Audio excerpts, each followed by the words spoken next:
Hello everyone, সবাই কেমন আছেন? গতকাল রাইয়ান ও আয়মান ঘুরতে বের হয়ে দেখে যে ওর কাজিনরা ধানের চারা রোপণ করতেছে।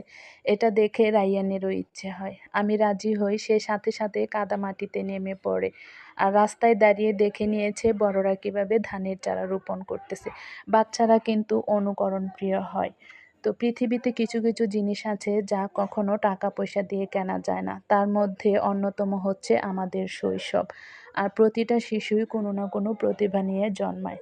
আমরা আমাদের সন্তানদেরকে ছোট থেকেই দায়িত্ববোধ এবং স্বাধীনতা, এই দুটি জিনিস কিন্তু উপহার দিতে পারি। তো রাইয়ান এই কাজটা কিন্তু অনেক আত্মবিশ্বাসের সাথে সুন্দরভাবে করছে।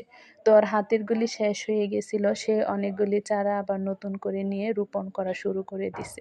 আর বাড়িতে এসে ওর নানুকে বলতেছে, নানু আমি প্রথমবারের মতো কাদামাটিতে নেমেছিলাম এবং নিজ হাতে ধানের চারা রোপণ করে আসছি। এই কাজটা করতে পেরে সে কিন্তু অনেক খুশি। এখন গোসলের সময় হয়ে গেছে, তাই বাড়িতে চলে যাচ্ছে। তো ও বাড়িতে যেয়ে হাত পা ধোয়ার কথা বললাম, কিন্তু ওর কাজিনরা পুকুরে হাত পা ধুয়ে নিচ্ছে। তো ও তাদের সাথে সাথে সেটা করে নিচ্ছে। আর বাচ্চারা নিজেদের মতো যে কোনো কিছু করতে পারলে কিন্তু অনেক খুশি হয়। তো সবাই দোয়া করবেন, ভালো থাকবেন।